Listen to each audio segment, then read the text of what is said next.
तो फ्रेंड्स, तो कैसे हैं आप सब। उम्मीद है कि आप सब बहुत अच्छे होंगे। तो स्वागत है आपका मेरे हिंदी शॉर्ट हैंड डिक्टेशन में 130 शब्द प्रति मिनट की स्पीड से। आज का टॉपिक है समाज को संवेदनशील बना रही पैरा एथलीट की सफलता। स्टार्ट। यह कहा जाता है कि आपका इरादा पक्का हो तो कुछ भी हासिल किया जा सकता है।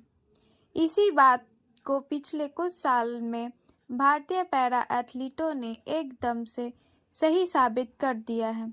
ये पैरा एथलीट अपनी कड़ी मेहनत और जज्बे के दम पर सुखिया बटोर कर देश के तमाम दिव्यांगों के लिए प्रेरणा बन गए हैं। देश के पैरा एथलीटों को बढ़ावा देने के लिए इस माह खेलो इंडिया पैरा गेम्स का आयोजन किया गया। इन खेलों में खिलाड़ियों के उत्साह और प्रदर्शन को देखकर लग गया कि अब वे किसी से पीछे रहने वाले नहीं हैं। इन खेलों के अवसर पर प्रधानमंत्री नरेंद्र मोदी ने कहा कि खेलोगे तो खिलोगे। यह बात खिलाड़ियों को खिलते देखकर सही लगी। इन खेलों में बिना हाथों वाली तीरंदाज शीतल देवी ने जैसा प्रदर्शन किया उसकी कुछ साल पहले तक कल्पना भी नहीं की जा सकती थी।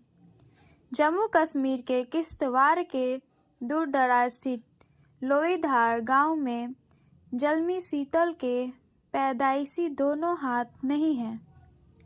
आमतौर पर घरों में ऐसे बच्चों को अभिशाप मान लिया जाता था, पर अब लगता है लोगों की सोच में बदलाव आ रहा है। कटरा में माता वैष्णो देवी श्राइन बोर्ड ने तीरंदाजी अकादमी खोली हुई है। सेना के एक अधिकारी ने करीब 2 साल पहले इस अकादमी के कोच कुलदीप को शीतल के बारे में बताया था। उसके लिए पैरा और छाती से चलाए जा सकने वाले धनुष का निर्माण किया गया और यह प्रयास एक ऐसे खेल सितारे को गढ़ने में सफल हो गया जो दुनिया भर में भारत का नाम रोशन कर रहा है। शीतल ने खेलो इंडिया पैरा गेम्स में तो सफलता पाई ही है। अब उनका इरादा अगले साल पेरिस में होने वाले पैरालंपिक में पोडियम पर चढ़ना है। खेलो इंडिया पैरा गेम्स में सफलता पाने वाले डिस्कस थ्रोअर योगेश कथुरिया हो, table tennis star Bhavina Patel, Parul Parmar या संदीप डागी, सभी की कहानी रोमांच से भर देती है।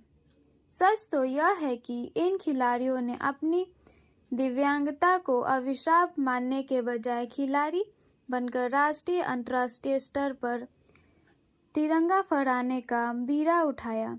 इसीलिए उनकी जितनी प्रशंसा की जाए कम है। अब आप कल्पना करें कि किसी को 8 साल की उम्र में लकवा मार जाए और वह अंतर्राष्ट्रीय स्तर का खिलाड़ी बन जाए। यह क्या आसान है? पर योगेश ने ऐसा ही किया है। उन्होंने स्कूली दिनों में एथलीट बनने की ठान ली। स्कूली दिनों में समुचित प्रशिक्षण न मिल पाने पर दिल्ली विश्वविद्यालय के किरोड़ी मल कॉलेज में प्रवेश मिलने पर अभ्यास शुरू किया और फिर नेहरू स्टेडियम के कोच सत्यपाल सिंह के प्रशिक्षण ने उन्हें विश्व स्तर पर पहुंचा दिया है। हमारे यहाँ खास तौर से ग्रामीण क्षेत्रों में शारीरिक दिव्यांगता का मजाक उड़ाया जाना आम बात है, लेकिन अब सोच का बदलना पूरे समाज के लिए बेहतरी की संकेत है।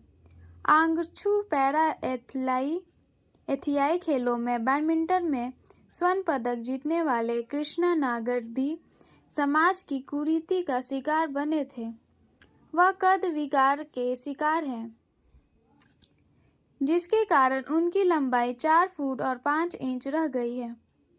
आसपास के जो लोग अक्सर उनका मनोबल तोड़ने का प्रयास करते थे, उन लोगों के लिए भी कृष्णा आज चहेते बन गए हैं। दुनिया में पैरालंपिक खेलों की शुरुआत तो काफ़ी पहले हो गई थी, पर भारतीय दल सिर्फ भाग लेने जाता था और जो लोग ध्यान भी नहीं देते थे। पैरा गेम्स में सफलताएं पाने वाले प्रमोद भगत ने पैरा एथलीटियन गेम्स में पदकों का सैकड़ा लगने पर कहा था, वह स्थिति सालों के अथक प्रयासों के बाद बनी है। रियो पैरालंपिक 2016 में देवेन झाझड़िया और मरियप्पन थंगावेलु की स्वर्णिम सफलताओं ने देशवासियों का ध्यान इस तरफ आकर्षित किया और इस दिशा में सही प्रगति होने लगी। भारत को पैरा गेम्स में आगे बढ़ाने में भारतीय पैरालंपिक कमेटी की दीपा मलिक की भी बड़ी भूमिका है। दीपा खुद बड़ी पैरा एथलीट है। उन्होंने जिम्मेदारी संभाल के बाद पैरा एथलीटों को वैज्ञानिक ढंग से प्रशिक्षण देने की शुरुआत की और सरकार से भी उन्हें पूरा समर्थन मिला। अब जब बड़ी उपलब्धियां हासिल होने लगी है, तब उनका लाभ पूरे भारतीय समाज को होने लगा है। किंतु यह तो एक शुरुआत भर है। समाप्त। तो ये डिक्टेशन आप सबको कैसी लगी मुझे कमेंट में जरूर बताएं और लाइक सब्सक्राइब करना तो बिल्कुल